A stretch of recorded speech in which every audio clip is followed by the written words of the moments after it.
السلام عليكم ورحمة الله وبركاته. الصدقة برهان للمسلم وحجة على صدق إيمانه، تكفر الذنوب، تقيم صارع السوء، تداوي المريض، ينتفع بها الميت، يأتي صاحبها في ظلها يوم القيامة، تفدي صاحبها من عذاب الله، يقبلها الله تعالى ويضاعفها أعظم من الجبل. ففي الحديث: من تصدق بعدل تمرة إن كسب الطيب ولا يقبلها الله إلا الطيب، وإن الله يقبلها بيمينه ثم يربيها لصاحبه كما يربي أحدكم فلوه حتى تكون أعظم من الجبل.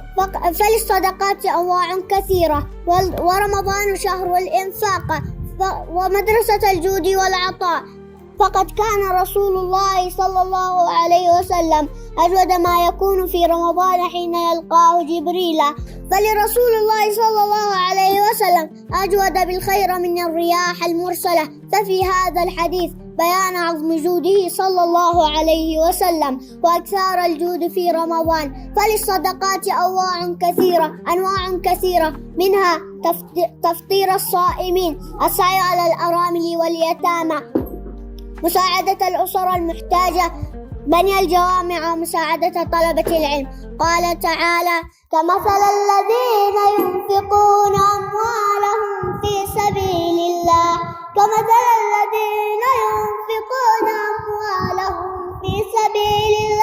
كمثل حبة أنبتت 7 سنابل في كل سنبلة 100 حبة، والله يضاعف لمن يشاء والله واسع عليم. صدق الله العظيم.